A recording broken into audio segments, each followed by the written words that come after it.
Welcome back, everyone, to Friday Fellowship Live. We're so glad that you're able to be here with us today.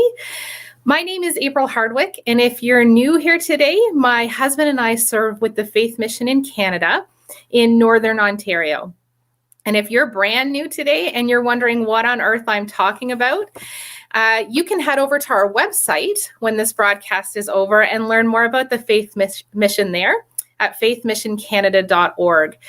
We have missionaries almost all the way across Canada, right from British Columbia to just outside of Montreal, Quebec, where Deborah and Rob are serving.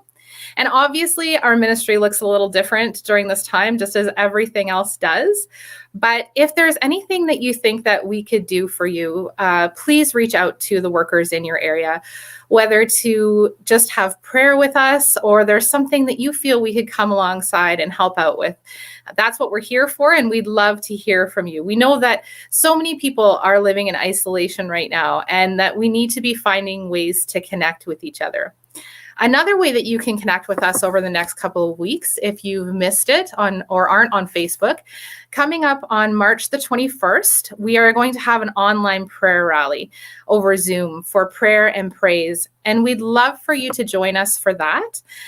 You can contact our main office. The information is there on the screen now to contact them, and they'll give you the Zoom link and all the information for that. So as always, we love it when you share and like this broadcast share it with your friends and like it on Facebook or on YouTube, wherever you're watching from. That helps people get to know us and get to know what we're doing a little bit more. We know that this broadcast has reached people right across the world. And a large part of that is because people have chosen to share it with their friends who they think would enjoy it as well. So please feel free to do that. If you're on Facebook, that's an easy click of a button. You can just like and share it that way.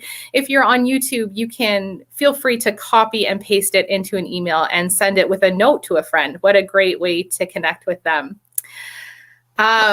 So today I am very excited to be joined by Melissa Parker from Thrive Life Advancement Ministries.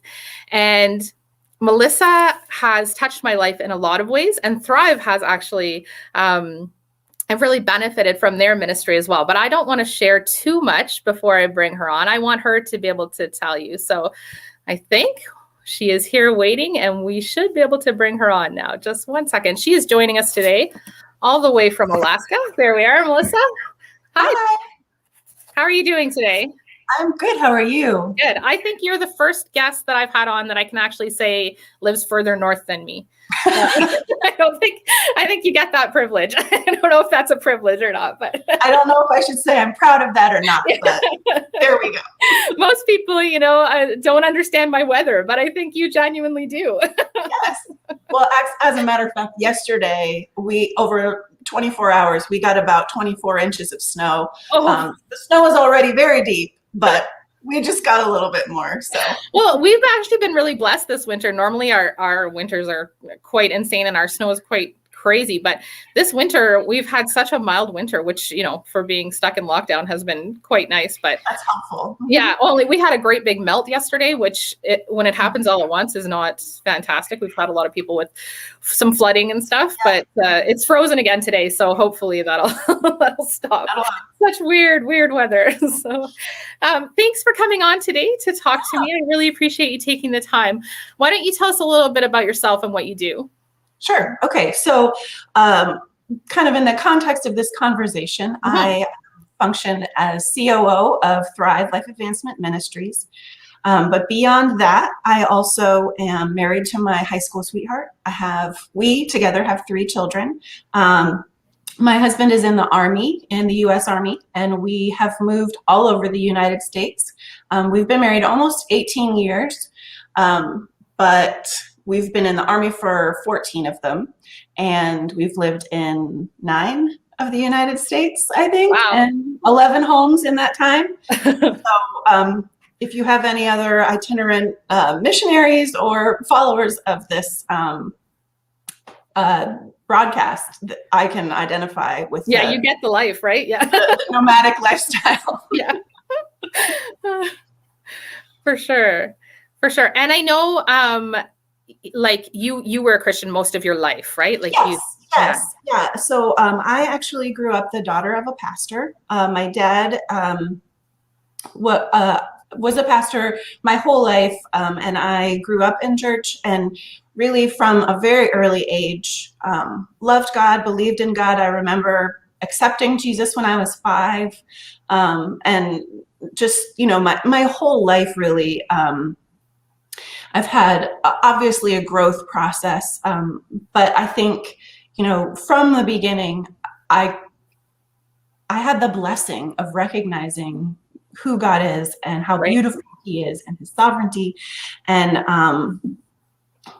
saw the importance of being submissive to that, of recognizing that, and then I think God has worked in my life a lot over the years to help me really grow in my personal relationship with Him. I think growing up in the church early on, I had a really I had the blessing of having a strong understanding of who God was, who He is, but not as much having that personal relationship with Him. I could recognize the benefit of relationship with Him from those around me, but didn't have it for myself as much. And so that, I think, is the aspect that has grown so much deeper over the years, through all sorts of things. Our middle son is adopted, and we waited 2 years for him, and that process was long and arduous, and God really grew my faith during that time, moving all around, starting all over again, is something that, when I was in high school, I have an older sister, and my brother-in-law was in the Army, and I watched her go through her first year of he did an unaccompanied tour in Korea, and then he went on his first 15-month deployment, and I watched her do those things, and I thought, absolutely not. That is not what I want. And God has a way of stretching us and changing us and challenging us to go through things that we didn't necessarily want to go through. And so my husband decided to join the Army. We decided together that he would, but I was very skeptical of how this would all go. And God has done amazing things. I think one of the things, because I moved a few times as a child, I had in mind that I wanted a different childhood for my children. I wanted them to grow up in the same place and to have roots, and to know, the same kids that they go to kindergarten with, they graduate high school with, and this is what I wanted for them, and I was projecting onto them, like, oh, they're just going to hate me that we're moving all the time. And it was probably 8 years ago now that I started to realize that my children were not, they weren't upset about our lifestyle at that point. And they're still growing up, so we may have some bitterness in the future, but we've been spared from that so far. And God has really challenged me to look at the positive side of them really having to be resilient and compassionate. And when we go somewhere new, they know what it feels like to be the new kid. And so when new kids come, beyond them, then we're the ones who can, help them. And I think the thing that really God did was kind of challenged me, through the Holy Spirit, to look at my kids and say, what are they missing? What are they lacking? Yeah. And that I wasn't really able to come up with anything. They have everything they need, and they're thriving. And so when when faced with that, I was challenged to really decide, is this something that I want to stay bitter about? Right. Yeah. And no, I don't. Good choice. So, so anyway, that's just, a couple of different examples, but I really, as a young person,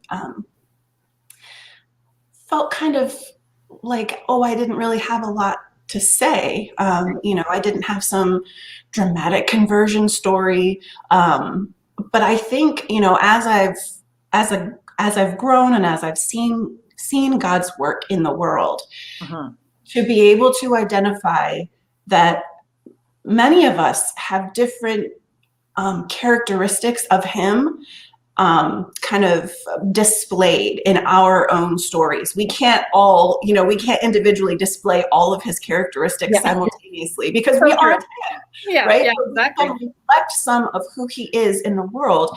And my story is a reflection and a representation of God's faithfulness to generations. He is good to his people, and my story is a story of his goodness. I come from a long line of believers, and way back in generations past, some of my ancestors actually came from the Netherlands to the United States and helped found one of the Reformed denominations in the United States, because I didn't know that. That's very cool. Yeah, they were looking for a place to worship freely, and so the fact that I have that heritage, it doesn't make me any more special, but it shows me that God cares for his people, and I am proof that when we're faithful to him, it impacts generations down the line. Yeah. That's so cool. I knew a little bit about your story, but I didn't know all of that. So that's awesome. So you grew up as a pastor's kid, and your husband joins the Army. Did you always think to yourself, I think I'll be a life coach someday, or into coaching, and then specifically Christian coach? No, I'm not surprised by that. No, not at all. So my journey to this place has kind of been unexpected. I think it's really been just my following of God's leading, really. I years ago, when we were waiting for our son, I started making some changes in my life, just diet and exercise, nothing drastic, but I started it was actually kind of more of a therapeutic thing. A friend of mine said, hey, I'm going to run a 10K. Do you want to run it with me? And I had never run before. And I said, sure. And so I just went through that process of training for this race. And because I was doing something so emotionally difficult, doing something physically difficult just seemed like it matched a little bit. I cried my way through most of my runs, to be honest. But I did it, and I felt proud that I had accomplished this thing. And so I was more consistent with that. And I started seeing some, physical changes in my body, and my friends were kind of wondering what was happening, what was I doing, and that sort of thing. And a friend asked me if I would pace her to run a 5K with her. She hadn't run in a long time. Would I just run along with her? And so I did that, and I really started to see kind of in my personality these gifts and these strengths that I have of, I'm a natural communicator and encourager and all of that stuff. And so I really liked kind of being that person to help other people make the changes that they wanted to make. Right. But I was really concerned that I did it with integrity. And so I decided to go back to school. And originally I thought I was going to be a personal trainer. And then I realized I didn't just want to spend my time in the gym and tell people do push-ups right now. I wanted to have conversations with them. So I moved into kind of the more health coach realm, because I understand the importance of those physical things, but wanted to kind of dig a little bit deeper and help people understand their mindsets and, establish habits and, that sort of stuff. So as I was working for another organization, and I was coaching women, and I loved that part of it, but I really felt like ultimately as I was talking to women and asking, what are your goals? What do you want to see in your life? What do you envision your life to look like? And those sorts of things. I really felt like I was setting women up to be their own idols. Yeah. That part of it felt so, I had such conflict and some tension with that, because as a Christian, I believe that everything we have is from God and should be used to glorify Him. And that certainly in this world, our experience is one that, I think all the gifts that He gives us, He intends for us to enjoy them. But that it's not only about our experience here on earth. It's not only about our enjoyment of this experience. It's about being what I call God glorifiers. The Westminster Shorter Confession Catechism, the first question and answer is, what is the chief end of man? And the answer is, the chief end of man is to glorify God and enjoy Him forever. And so I am really influenced by that thought process of, I don't want to just say, what do you want for your life? That felt so empty and short-sighted to me. And so that's when I really, again, this is kind of where my faith was kind of like, oh, of course I'm a Christian. My career path to this point has really been more kind of like a dawning of a understanding of kind of the method to use, and then the context to use it, and then and now really understanding the philosophy. Really, I've established an understanding of what do I want to do and how do I want to do it, and what that is coaching, but from a Christian perspective, from a Christian worldview. So not only am I saying, how can I help you move forward in your life, but I'm saying, how can I help you move forward in your life to the glory of God, the growth of His kingdom, and your, thriving, right? Yeah, exactly. Yeah, absolutely. Because now I know that your coaching isn't just, like you said, you want to be a personal trainer, right? But Thrive encompasses so much more than that, so much more than diet, exercise, those things. Tell us about Thrive and how it got started and the vision behind it and all of that, because it's not just fitness coaching, right? It's no, not at all. Yeah. So Thrive is a nonprofit Christian ministry, and we are a life coaching ministry. So just in case people don't know what coaching is. Yeah, I was going to say, I'll start with that. Yeah. So coaching is a collaborative process, and where people might be familiar with counseling, where counseling kind of helps you deal with past trauma or understanding things in the past. So that you can kind of heal from those things. Coaching is really present and future oriented. So what's happening now and what do we want to happen in the future? Not that I don't care about what happened in your past, but of despite that, we still are responsible for stewarding, again, our time, our talents, our tools, our treasures really well for God's glory and for our own our own growth and experience. And so helping people kind of take what's current and understand the direction that they want to move. So for some people, so actually at Thrive, we have 3 different kind of what we call domains of coaching. Okay. So one of them is what we call soul care coaching. And that's where we help people identify different things like maybe calling and purpose. Maybe it's understanding our mindsets, where we are stopping ourselves from moving forward. Sometimes it is establishing healthy self-esteem.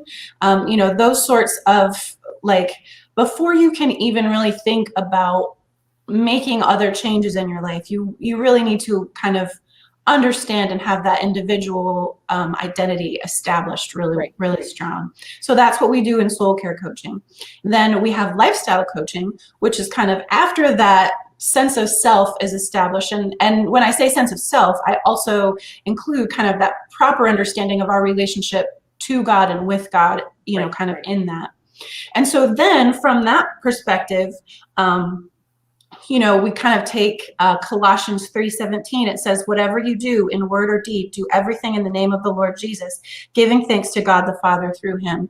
And so kind of having that understanding of me as God glorifier, me as the one who's doing these actions in the world or having these relationships, then we start to ask, what does it look like to live that out? What does it mean to love the Lord with everything we have? And so it might be, stewarding, this might be where diet and exercise come in for somebody, but it also might be relationship coaching. It might also be organizational things. It might be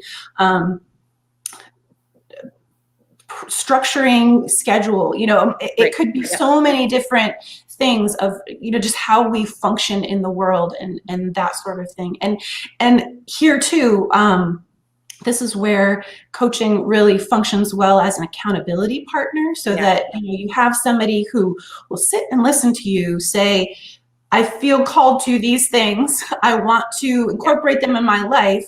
Can you help me figure out a plan for that? And then can you help me stick to that plan? Can you be the one who will say, how did this go? What do we need to alter? What can we, brainstorm, and, that sort of thing. So those are the first two. And then the third coaching domain that we have, we call kingdom coaching. And that is kind of mentorship and discipleship, leader training, and kind of once the soul care and the lifestyle are kind of established, then kind of helping leaders take all of that and whether it's in small groups in their churches or in their job. One of my clients right now works for a crisis pregnancy center, and she does some coaching in her work. And so, I'm working with her as kind of a spiritual mentor, as a coach mentor, so that she can function really well in her position and in her own ministry. Yeah. So we work across, really all domains of life, and we really believe that everyone can benefit from coaching in some capacity. So that's kind of what we do. How we got started was our founder, Lincoln Shelton. Because I was just going to just interrupt you for just a second, because I think some people hear this, and I don't want to put words in people's mouth, but I like that you're going to talk about Lincoln, because some people hear this and think, oh yeah, that's for women. But we address Lincoln now, and it's not, right? It's not just a women thing, right? No. It's for men and women. Yeah. And our story, our founder, Lincoln Shelton, is both a counselor and a coach, and he started the nonprofit about a year and a half ago, I believe, and so we're still very new. But he started this ministry because he saw a need in the world for coaching, but not just coaching from the Christian worldview, from a Christian perspective. And so he started Thrive, and a year ago, actually, it's a year ago this month, he and I connected, and it was kind of more of a networking thing. I was getting ready to start my own ministry, and I wanted to talk to him about what he was doing. We met in a Christian coaching Facebook group, and so we had a conversation, and he described what he was doing. And as a military spouse who moves around a lot, I immediately saw God kind of bringing us together in that. Lincoln is stable. He's not moving anywhere, and our nonprofit can stay founded in that place in Tennessee, where he lives and works. And so basically, what he was doing is exactly what I wanted to do, and so we decided together that we would work together, and we have already seen we've been able to accomplish so much work together than we would have apart anyway. But we founded this ministry because we really saw a need for this service in the world, and for this service to be offered at no cost. That's a really big part of why we started our ministry, because a lot of coaches, and I don't mean to badmouth anyone at all when I say this, but there are lots of Christian coaches out there that charge quite a bit of money for their sessions, And we believe that coaches should be paid for their work, absolutely. But we also wanted to be an organization that offered our service without cost to our clients, because there are people who have financial situations that would otherwise preclude them from having this service, and it's not something that we think should be withheld simply for financial reasons. So we started this nonprofit in earnest really about a year ago, and we've grown to we have 8 people on our team now. We've logged thousands of pro bono hours. We have served hundreds of men and women, and at any given time we're serving around 50 people right now. Between our individual, we have one-on-one coaching sessions. We have a small group women's Bible study that we meet on Zoom. Lincoln also works at a ministry in Tennessee called Recovery Soldiers Ministry that helps men who are recovering from addiction. And he works actually in the building with them in some coaching and counseling capacities as they're on their journey through the program for that. So we have kind of lots of different modes and methods of service at this point, and it's just been really exciting to see how God is using this ministry in so many different ways and in so many different lives. Yeah, it's really neat.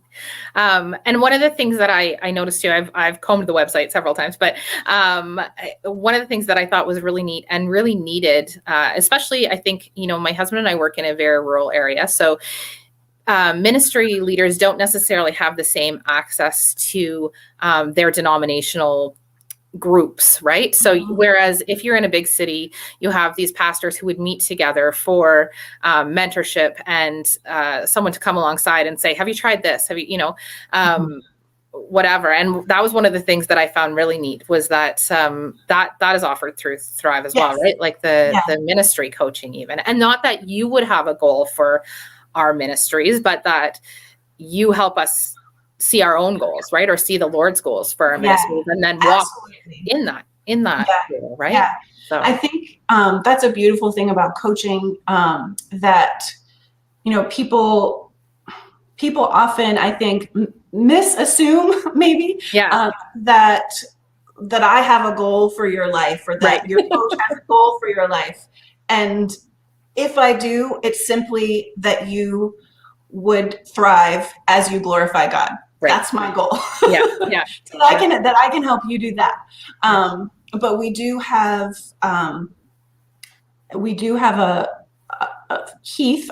He is one of our leadership coaches, and he works with other pastors. He has his Master of Divinity, and he works with other pastors in leadership. And but I think that we want, as a coach, it's always my goal to be more of a sounding board than it is to be a prescriber. I'm not telling you what to do or why to do things. I'm just kind of helping you discover what you want to do and what you feel God has called you to. Right. Yeah. Yeah. And then it being pro bono is much more accessible for ministry leaders who maybe wouldn't have the finances for that, right? But see the value of it and see that they definitely need someone like that, but how are they ever going to afford that, right? And not all churches would necessarily pay for it. So it's fantastic. All right. So as people have heard more about Thrive today and what you guys offer, how can they reach out to you or the ministry and find out more and find out if this might be something that benefits them? Well, the first place is our website. We'll put up the website again. There we go. There. So it's thrivelam.com, and Thrive Life Advancement Ministries has on our website, we have access to, you can email us. Our contact information is there. You can email me directly. My email address is just melissa@thrivelam.com. And you can also schedule appointments. So if you're interested in coaching, on our website, if you go to the page that has our team on it, you can click book an appointment. And so we have consultation appointments available if you just want to talk a little bit more about what coaching is and how it might benefit you. And I do those conversations and help match our clients with some of the coaches that we have, since we have multiple coaches now who work in different domains. And so you can book an appointment there, and we also have a blog there if you want to read a little bit more about our philosophy or things like that. And there's also a link in our blog. This is a little bit tricky, a few different steps. Follow the link. On our blog, there is a post about the ladies' Bible study that we have, and we are just about to start a new study this coming Tuesday, actually, on 1 Samuel, and it's still open. So if anybody would like to register for that, the registration is free. We can welcome you into the group if you are looking for a group to study with as well. So that's virtual, and they'll see both of us there. So yes, they will see both of us there. And that's actually been a real blessing in my life over pandemic times, was to be able to come alongside and study with you. We did Hebrews together, and then I missed your last one, but I'm excited to join in with this one again. So that's exciting. That's very exciting. Good. I think that's all the questions I have for you today. I was trying to think. There was something as you were talking that I thought, oh, I should ask that, but I think that's it. I think that, to be honest, I'm trying to think back to the first time I ever heard about a life coach, and it's many years ago now. And I can remember thinking like, that's weird. But, I could never have imagined how many different areas of my life coaching has benefited. Like, it's especially Christian coaching, I think, as a believer, and just being able to have, you come alongside and even ask questions like, to what end are you doing that? That's been my favorite question, I think. Why are you pursuing this with such intensity? Is this actually what's important in your life? And I'm allowed to say yes, right? Like, that's absolutely. But just to have that other voice, I think. So I would really encourage anyone watching, and that's what I was going to ask you. So it's not just North America, right? We have viewers right around the world, and you have clients right around the world, right? Yes, absolutely. From Canada to Australia. And sometimes scheduling with time zones is a little bit tricky, but we make it work. And we do have, we have clients all over the world. So this is, we're kind of a international global ministry at this point. Which is really exciting. But one thing, actually, if you don't mind, that I wanted to mention, actually, because of what you said, that life coaching may seem a little bit weird. One of the things that I did want to mention too is that the coaching world has so many different people of all different backgrounds and educations call themselves coaches, right? So one of the things that I did want to highlight is that all of our coaches have advanced degrees and certifications, and we're not just coming at this willy-nilly. This is something that, along with being pro bono, we really strongly believe in excellence in what we do, and kind of the highest industry standard, if you will. And so it's not just, and not to say that I don't love lay people working in their churches, but this is something that's so much more than that. We're trained professionals who have really a heart to serve, and just really want to give the best that we can. And so I just wanted to reassure anyone who was thinking that maybe, well, because you never know. They weren't sure what they were going to get, or what your experience with life coaches has been, right? Exactly. Right. So it's important to note. Yeah, for sure. Exactly. And I now have met another coach from you guys just through the ladies' Bible study, who seems absolutely lovely. But I think it is important to note that, it's not just someone hanging a shingle saying I'm a life coach, right? You guys have all taken training in this and in different things, right? A bunch of different things that would benefit people. So thank you for noting that, because it is, you never know who people have come across in their life. So, so absolutely. Well, thank you so much for joining me today. I know your kids are on spring break right now. So, are. and it's morning time for you. So Yes. I really appreciate it. That's one of the things too. We've had people on from Ireland as well. And it's kind of one of those things like, what time is it for you? But I know it's morning for you. So I hope you enjoy their last day of spring break. Thank you. And have a great weekend. Thank you. It was great to see you. All right. Thanks, Melissa. Bye.